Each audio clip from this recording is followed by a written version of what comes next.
This interview is sponsored by Viome, the most technologically advanced in gut health testing. Welcome to the Better Belly Project 2.0, crushing the critters, plugging the leaks, and balancing the biome for your best body ever. I'm your host, Summer Bach. I struggled with my own gut-based issues for years before I figured out how to heal and seal my gut to get rid of my allergies, panic attacks, skin reactions, and digestive problems. I created online programs to help others do the same. Too many people's digestive systems are wrecked.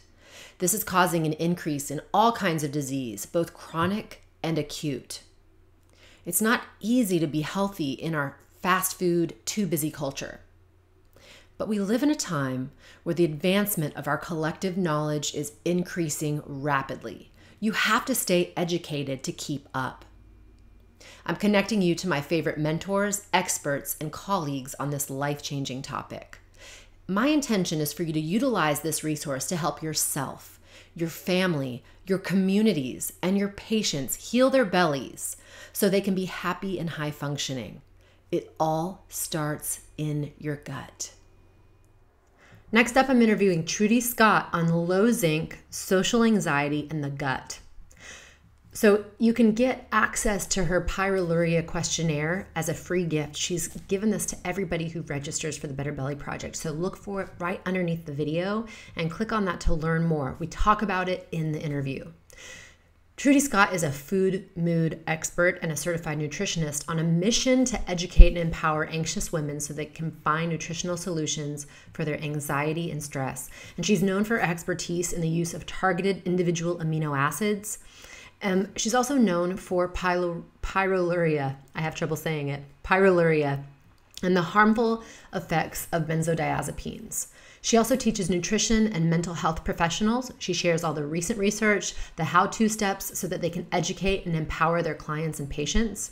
She's also the author of the Anti-Anxiety Food Solution, How the Foods You Eat Can Help Calm Your Anxious Mind, Improve Your Mood, and End Cravings. She's also the host of the Anxiety Summit, and she is a wealth of information. I highly recommend you go check out her blog. But before you do so, watch this interview. We're going to talk about how to figure out if you have the social anxiety called pyroluria and why zinc is one key nutrient. Also, is introversion a personality trait or is it a biochemical imbalance? You know, protocol and pitfalls for zinc and multivitamins, magnesium, and more. She's also going to talk about, can you forego healthy supplements and just eat a whole foods diet instead to deal with pyroluria? And then the one big factor that also has a big impact on digestive health. I was surprised when I listened to this interview with her. I learned so much. I was really shocked because, you know, I realized that so many people have this issue. And after I talked with her, I started hearing more and more about this from people that I was working with, from colleagues who started taking zinc and who started taking some of the vitamins that she talked about and noticed a significant decrease in some of their issues. So really, this is a must-watch conversation between me and Trudy Scott. Welcome, Trudy Scott.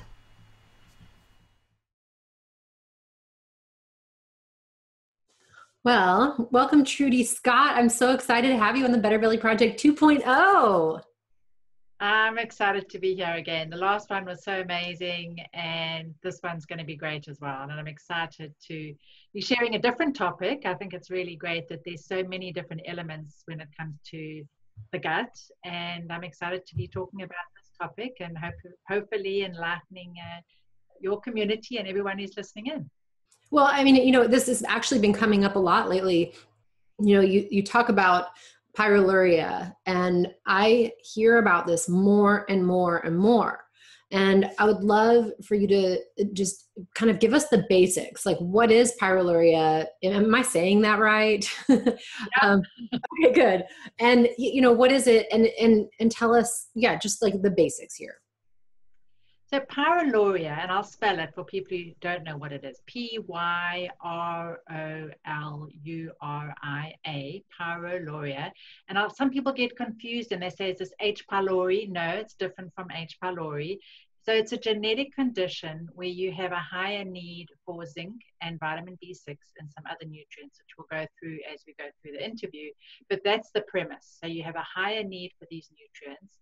And when you don't have these nutrients on board, or when you're under a lot of stress, you dump zinc and vitamin B6 and you end up with social anxiety. So you may feel uncomfortable in group settings. You may feel uncomfortable with interacting with large crowds of people. A lot of people will say, I'm really good at speaking on stage, but don't make me mingle with the people after I've presented on stage, because then I've got to interact with a lot of people. You've got this inner tension where you deal with it and you cover it up and you push through. And I can totally relate, because I have pyroluria myself. This is why I'm so passionate about sharing this topic, because I grew up pushing through and dealing with it. You have to, I remember the first day of school wanting to walk to school on my own. I didn't want my mom to take me into school. I was always this person who kind of pushed through and forced myself to do things. And we get through life like that, but it can get pretty exhausting. And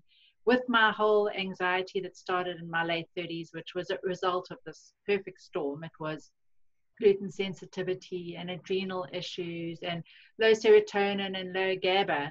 Part of that was this pyroluria that I discovered. And I find that a lot of my clients will push through and they'll deal with this for many, many years. But as things start to shift, as they're starting to go into perimenopause and the hormones are getting disrupted and they're becoming more stressed and they've got adrenal issues going on and they discover they've got food sensitivities, this all conspires together to make their symptoms much worse. And then they find they can't socialize, or when they are socializing, they just feel so anxious. It's just debilitating and they can't actually function. So would somebody, I mean, I guess you would think of this as potentially somebody who's introverted. How would you know if it's, actually like a personality trait or if it's a biochemical imbalance? That's a great question. And this is something that I've actually put out there, saying that maybe introversion is not a personality trait, or maybe it's not all personality. There's this biochemical component. And there's a great book by Susan Cain all about the power of introversion. And there's a lot of good qualities of introverts. But a lot of introverts will go out and they will extrovert. They will force themselves to be sociable, and all the while they're feeling terribly anxious. So those are that's the quality of introversion that I want to help with this nutrient protocol. And a lot of introverts will say, don't try and change me. Don't tell me there's something wrong with me and I need to address it.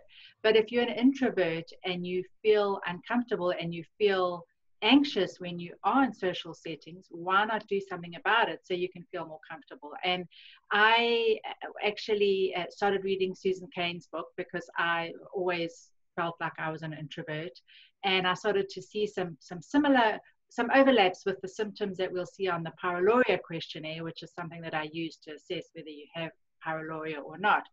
And then there was this amazing article in the Huffington Post where they listed all these traits of introverts, and I thought, wow, this sounds just like pyroluria. So I did a blog post and shared it with my community, and I said, all of those of you who score high on the pyroluria questionnaire or know that you have pyroluria, do me a favor and do this introvert questionnaire, and let's see if there's a correlation. And there was. Everyone who does both questionnaires say, yes, I totally relate to both of them. And the key thing here is, Summer, when they get on the pyroluria protocol, their symptoms of introversion seem to go away. A lot of people say, I'm no longer introverted, which is pretty amazing. So I think there's definitely something to be said for the fact that it's not all personality and there is this biochemical component to it. So what is happening biochemically? Can you speak a little bit about that? Like what, or the genetic piece here, like what's happening behind the scenes in the body that makes somebody's body work this way? There's not a lot that we know about it. It's sort of connecting the dots. And I mentioned the two nutrients, zinc and vitamin B6. So zinc, I'd like to share a really cool study that I found that is helping me start to make some of the connections. So the zinc is the one factor, and the B6 is another factor. And we know with mood disorders, many different disorders, heart disease, cancer, whatever the condition is, and various mental health disorders, inflammation is a factor. Vitamin B6 is a big factor in terms of reducing inflammation. So I think that's definitely part of it. But the other nutrient is zinc. And I wanted to share this study because I just think it's fascinating. It was a study done in 2016 by Cornell University, and they talk about how zinc deficiency alters gut bacteria. So this is just so relevant for this summit of yours. And they used broiler chickens in the research, and they did it because they eat, because of what their diet is, and because they found that the fatty acid components of these chickens and their genetic underlyings were very similar to humans. So that's why they use chickens. And I'm going to just give you the name of the study in case anyone wants to look it up. It's called Chronic Zinc Deficiency Alters Chick Gut Microbiota Composition and Function. And they've got a really, really cool diagram. You'll love it because I know you geek out on these things. But let me just go through what's in the diagram that shows you the mechanisms of how this happens, because this is what you're asking about here. So you've got zinc deficiency in your diet. You're not getting enough zinc. And this causes a decrease in the microbial diversity. So you get less diversity in the gut. Then you get overgrowth of bacteria. And this leads to dysbiosis. What this does, it actually affects zinc absorption. So you've got this vicious cycle.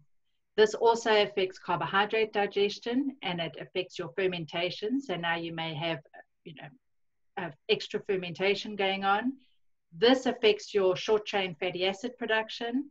And then this again affects your availability of absorbing zinc. So here we've got this vicious cycle going on. So what their conclusion is, they're saying that these microbial effects may decrease the absorption of your zinc and disturb GI health, thereby perpetuating this ongoing zinc deficient state. So I think that's part and parcel of it. So when you're low in zinc, it affects your gut. This in turn affects your zinc absorption, and you just get this vicious cycle going on. So we've got many ways we can improve that. One of them being looking at zinc deficiency, and then the other is all the wonderful work that you do with fermentation of foods and adding all these wonderful fermented foods into our diet. So we are improving the good bacteria in our gut. Well, so how would people move forward with this? Like, what kinds of protocol do you recommend for somebody who's dealing with this?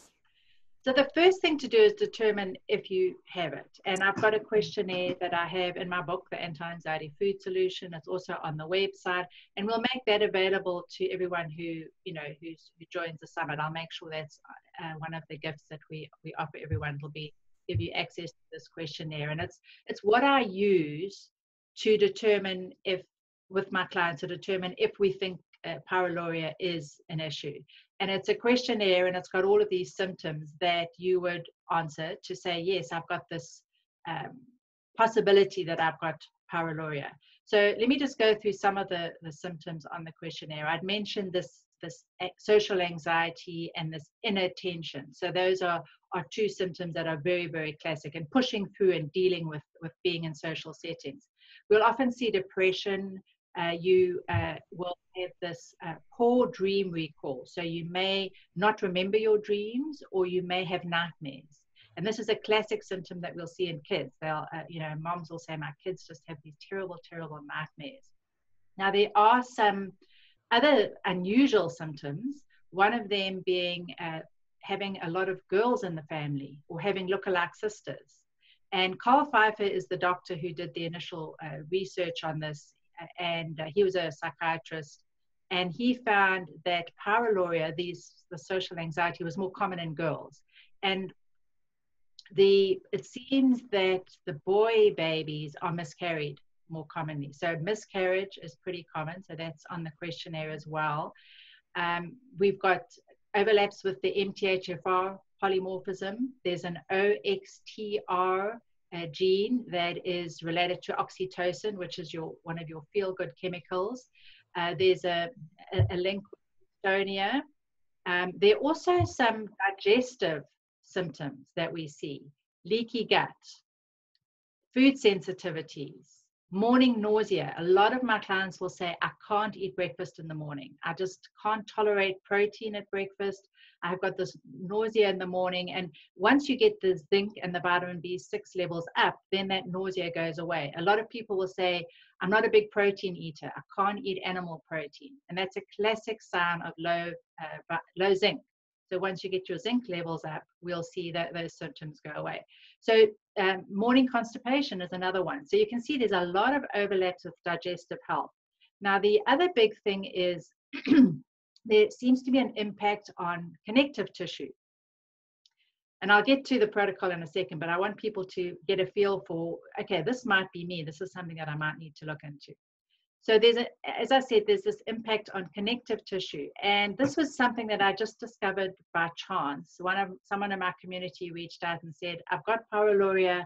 I also got this connective tissue disorder called Ehlers-Danlos syndrome. And that's EHLERS, Ehlers-Danlos syndrome. And this is a syndrome where it's a connective tissue disorder, and you've got joint hypermobility. So think double jointed, people who can, really push their fingers back. That some people just say, I've been double jointed my whole life. There you go. Like that.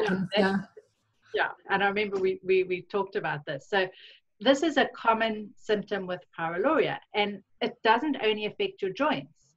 It affects all your connective tissue. And think about our gut. So when we've got issues with connective tissues, it's affecting our absorption, which is maybe why we see these digestive symptoms with pyroluria. So going back to how I discovered this connection, someone in my community said, I've got Ehlers-Danlos syndrome. I've also got pyroluria. When I got on the pyroluria protocol, I found that a lot of my symptoms that are associated with Ehlers-Danlos syndrome, or EDS, were dissipated. They got reduced, and my digestion improved. Some of my pain improved. So there's this that we have to consider as well. And then going to the whole, I'll come back to the collagen and gelatin one in a minute. So to answer your question, firstly, determine if you possibly have it. I mentioned the questionnaire. There is also a urine test that you can do to see if you have got it. I tend to rely on the questionnaire and then the response to the supplements, just because the testing can be false negative. So a lot of people will do the test, it'll come back negative, and they'll say, oh, okay, well, it must be something else. And they go off, for the next few years, and they're looking at some other reason why they're feeling anxious. And then they discover that there's this questionnaire, they do it, and they get on the protocol and they see results. So I don't want to say don't do the urine testing, but if it comes back negative and you score high on the questionnaire, then I'd encourage you to look further and see if the nutrients are going to help. So any questions on that? And then I'll go into the nutrients and how we decide what nutrients we need to use. I think just a comment that also, because I have hypermobility in a lot of joints, and it does seem to ebb and flow, but it can also lead to acid reflux, because that connective tissue that's keeping, your sphincter closed and keeping the contents in your stomach, that connective tissue, it's loose, just like the rest of the connective tissue. So yeah, I think, there's definitely some digestive issues associated, as well as cardiac issues associated with the hypermobility. It's really, it's interesting. So it's very cool to hear that there's something to do about that could connect with this pyroluria protocol. Yeah, it really is very interesting. And some of the symptoms that I didn't mention with pyroluria are joint pain. And, I had one client who got on the pyroluria protocol, and his shoulder injury that had been an issue for about 10 years went away. So it really helps with joints and then any kind of connective tissue problem.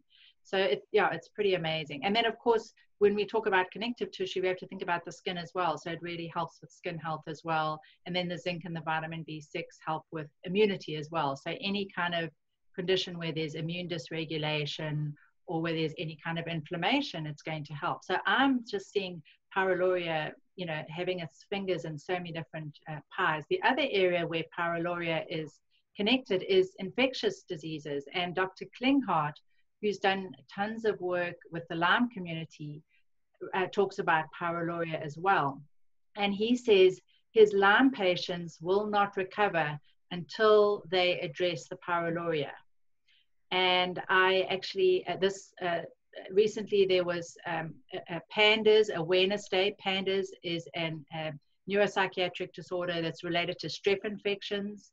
And I did a blog post, just alerting my community to the fact that OCD can be due to an infection, the strep infection. And I had one of the moms reply saying her daughter had Epstein-Barr virus.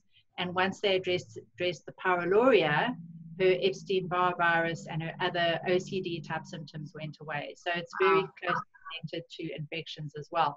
And you'd mentioned earlier the fact that you're starting to hear about it being talked about and that not a lot of people are talking about it. I did want to just say that in the conventional medical community, it's not well recognized. It's considered woo-woo. It's not considered a real condition. But a lot of doctors, a lot of nutritionists, a lot of health practitioners discover it and then start having their clients and their patients do the questionnaire and get on the protocol, and they're seeing much better results with many different areas as well as with the social anxiety. So it's growing. It's also a ground roots thing, speaking about it on summits like this. People hear about it, they think, oh, this sounds like me. And then they start looking at it and then they start asking their doctor. So it's really great that the message is spreading. I would love to see more research on the topic. I was actually at the ISNPR conference in Bethesda in July this year, International Society for Nutritional Psychiatry Research. And one of the New Zealand researchers, Professor Julia Ruckledge, who's done a lot of research on nutritional psychiatry, she's actually doing a study on pyroluria with one of her students, and her and I talked about doing a study as well. So we really need some new research to support what we're seeing clinically. Love it. That's so exciting. So I've got a question for you. You just showed us that, you've got this hypermobility. Do you feel like you may have social anxiety, or have you looked at the questionnaire and thought that maybe some of these symptoms sound like you? See, the thing is it's confusing because I am a major extrovert. I love people. It's hard, I think as I've gotten older, I may feel a little bit more introverted.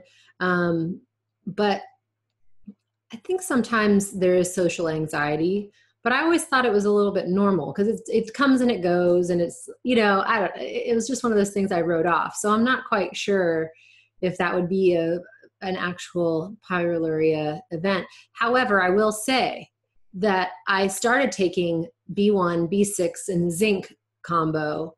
And what happened for me from taking that was two very distinct things. One, it seems like it cleared up my dopamine pathway. I just didn't feel as compulsive, I guess is the best way to describe it. Compulsive towards just things that would kind of give me that little dopamine hit, right? And then the other thing I noticed is it made my stress level go from I've lived in a state of fight or flight my whole life, pretty much from I just think I was born in a stressful birth, and I honestly don't think it just ever got turned off. And up until just the past few years, I've been really focused on figuring out the fight or flight thing for the past few years, hardcore, determined. And just over the past year, I can honestly say my stress level and my nervous system feels like it's at a 0. Wow. Compared to what it used to be, where I think it was consistently at probably a 7 all the time, was my baseline. And it just took very little to just push it over to a 10 and just be in this full on state of fight or flight. I'm just at a 0. And there's nothing I want to do to stimulate that to go higher. And I do feel like my nervous system is healing and my adrenals are healing from that. I find myself being able to rest more easily, and I don't get stressed out about things like I used to. And you could say I have more stress than I ever have in some ways. And in terms of external pressures, there are, running a business that's growing is a lot of work, interviewing 50 plus people for this Better Belly project is tremendous, right? And managing a team and all those other things. But for the first time ever, I really am at a zero. It's just, and it's awesome. And that is very different, and it's first time ever. And so, I don't stop taking that B6, B1 zinc combo. I don't. I mean, if I miss it a day, I'm like, okay, I kind of really want to take that, and I don't want to take it at night. I like to take my B vitamins earlier in the day. So if I miss it and I think about it at night, I'm like, okay, first thing tomorrow. And that's a really good sign for me. If I remember to take my vitamins, if it's something I want to take and I'm thinking about it, I'm like, okay, there's something here. My body is like, yes, please. That's great. That's wonderful. That's so good to hear. And so let me just, some of my theories on that, on why that's probably helping. We know that zinc and B6 are needed to make our neurotransmitters. So you mentioned the dopamine there. And so they're also needed to make serotonin. It also helps with hormone balance. So a lot of women with PMS get on the Pyroluria protocol and they discover that their PMS has gone away. So it's just wonderful that you've found your balance with a protocol that, may be helping some of the deficiencies, whether it's pyroluria or not. You've obviously got a need for these nutrients. And the interesting thing is when you're talking about stress makes your symptoms worse. So it's this vicious cycle again. So if you're on the right nutrients and then you're not pushed by all the stress that you're experiencing, that's just wonderful. I just love hearing that. And it's so interesting that you found this protocol to work for you. I discovered the Pyroluria protocol not because of knowing that I had pyroluria. I actually had, as part of my whole anxiety thing in my 30s, terrible PMS. I was a basket case for 3 weeks out of the month. And then 1 week of the month, I read every single book that I could read, and I, try to figure out what was going on. And I read Anne Louise Gittelman's book called Taking Charge of Your Perimenopause. And she talked about zinc, vitamin B6, and evening primrose oil for PMS. And I got on that protocol and my PMS went away. And then only later, when I was working in Julia Ross's clinic and starting to give people the Pyroluria questionnaire, I looked at it and I thought, this sounds like me. And I actually did the urine test and it came back positive, and so that's how I discovered it. But it's amazing how we discover different, we just figure it out and we find the nutrients that work for us. And the same for me and for people with pyroluria. Once you're on these nutrients, you have to stay on them, otherwise the symptoms come back. So you asked the question about what's the protocol. So let's go into that, because I'm sure people are wondering what the protocol is. Yeah, absolutely. So it's a lifelong protocol if you do have the pyroluria. And the main two nutrients are zinc and vitamin B6.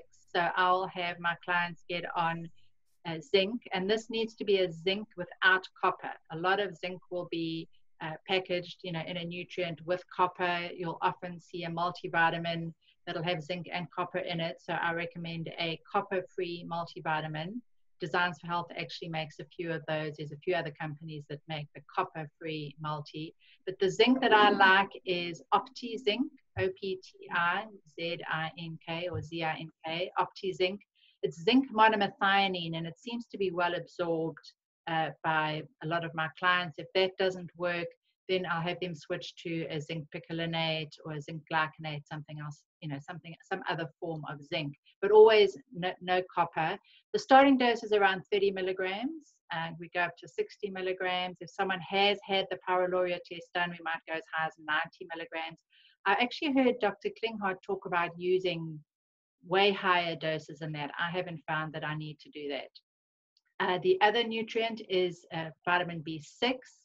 And this we use to starting at 100 milligrams and increasing from 100 to 200 to 300 to 400 up to 500 milligrams of vitamin B6 until you start to remember your dreams. So if you use 100 milligrams and suddenly you're remembering your dreams again, that's a clue that might be enough for you. If you're not, then we increase and increase and increase.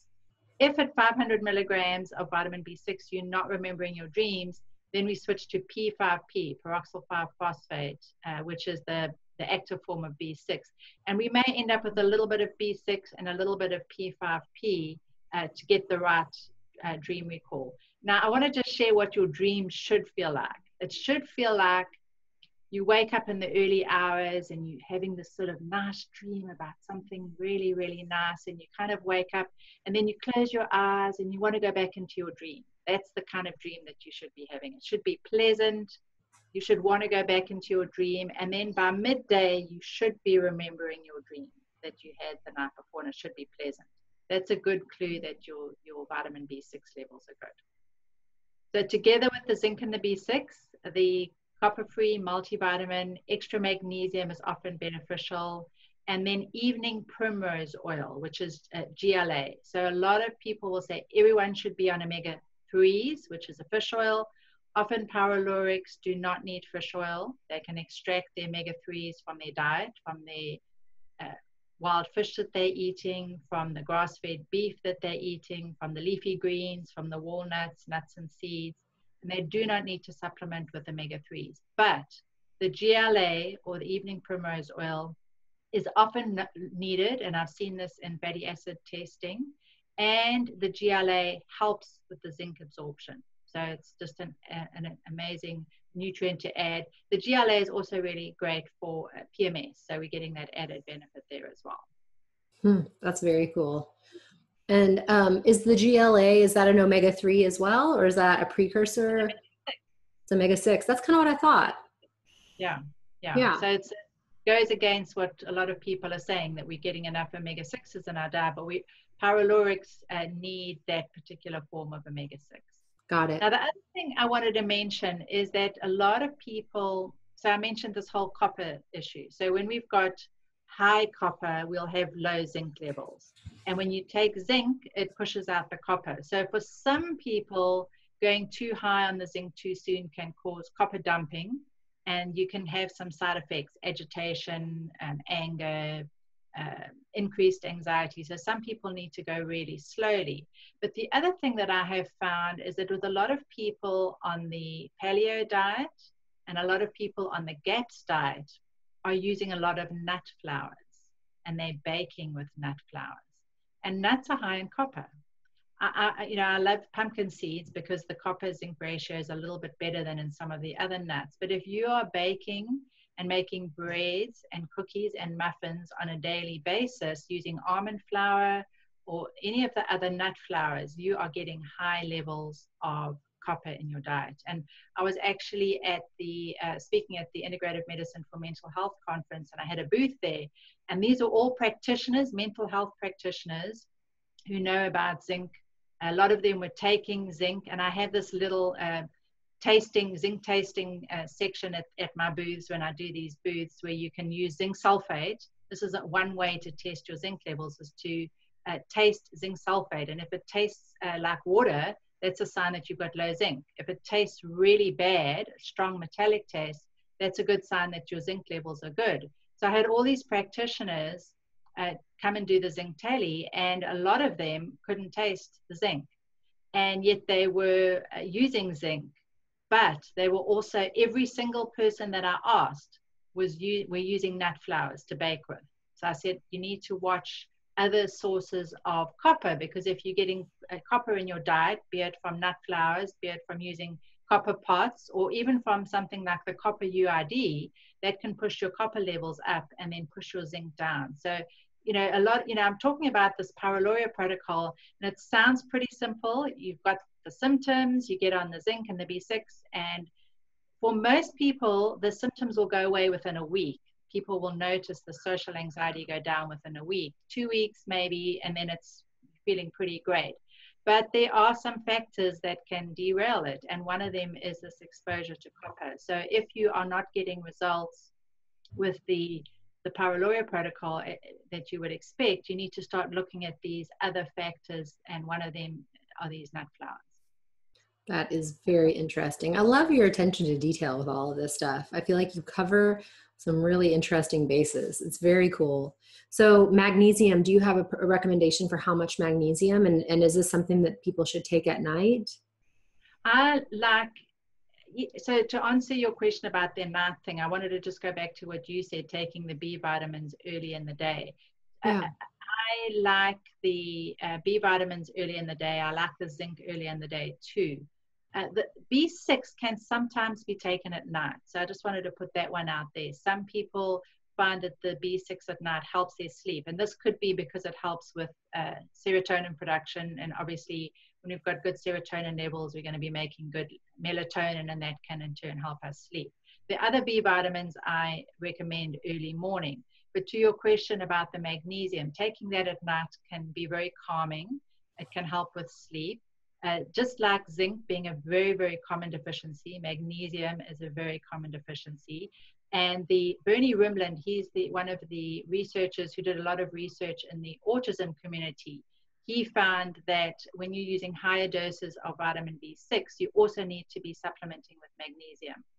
And for magnesium, I recommend using magnesium to bowel tolerance. So as soon as you start to have loose stool, that's a clue that you might be taking too much magnesium. So that could be 200 milligrams at night for some people. It could be 400 milligrams. It could be as high as 800 or even 1200 milligrams of magnesium. So using the loose stool is a clue that maybe you are taking too much. So I would not use magnesium oxide. That's going to possibly cause diarrhea no matter what dose you use. But I would use something like one of the chelated magnesiums, like magnesium glycinate, or one of the chelated magnesiums. Magnesium citrate might be an option as well.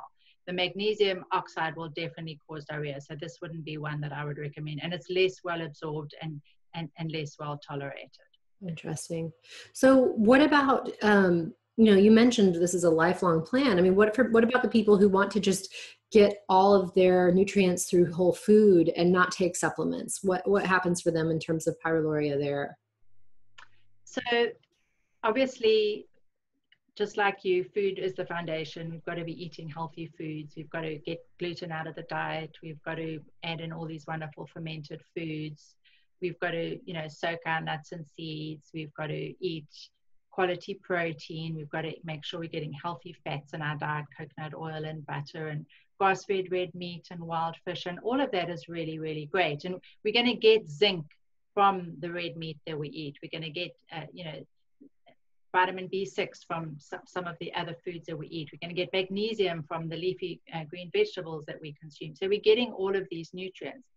But that being said, if you have the pyroluria, you are not going to be able to get therapeutic levels of zinc, vitamin B6, and this fatty acid and the magnesium from the foods that you eat.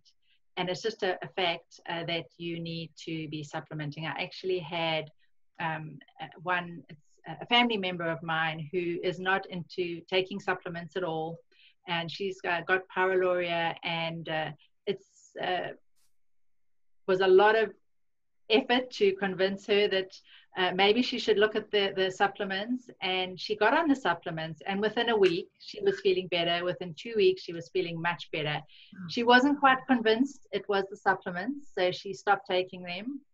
About a month later, and sure enough, her symptoms come back, and then she got on them again and the symptoms went away, and she's got a really good diet. So, and this is what I see with a lot of people. If you're not convinced, try it and see how you feel. Stop them and see how you feel.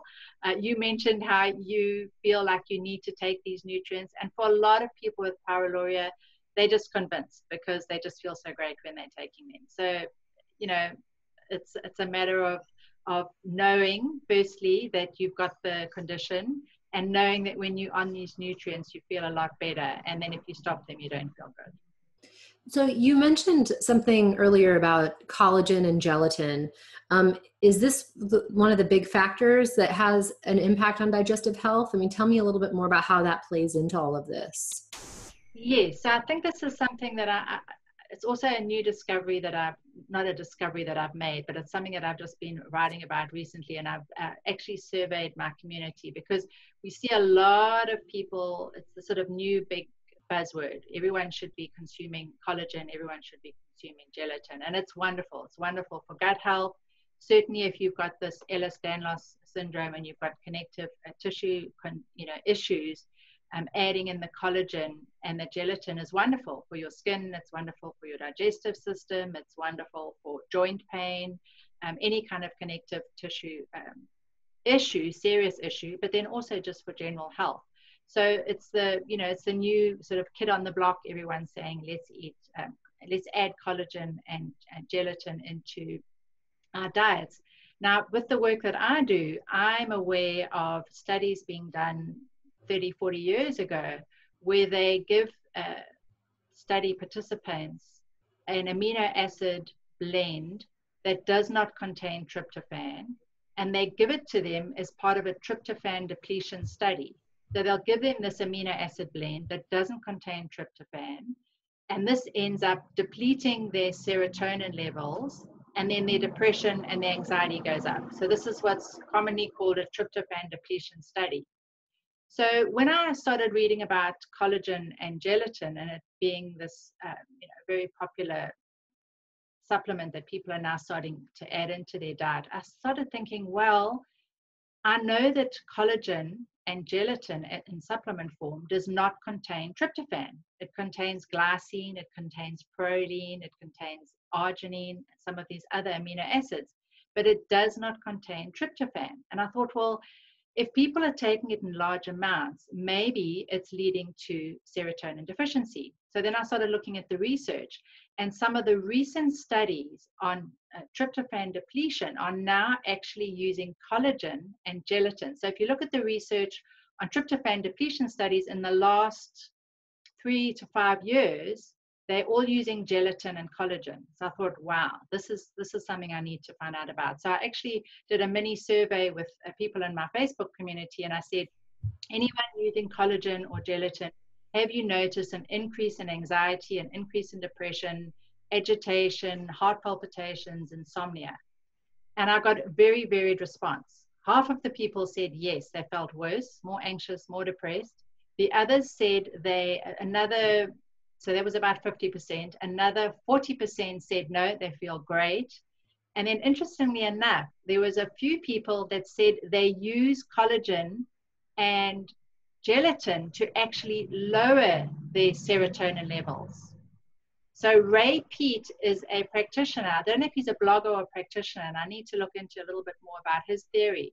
But he is saying that there are some people with high serotonin levels that this can actually lead to worse anxiety and depression, just like low serotonin can.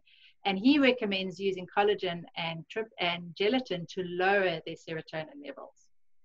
And then I started looking at the research, and it seems like people who are susceptible to low serotonin will feel worse if they use collagen and gelatin if they are not dealing with the low serotonin.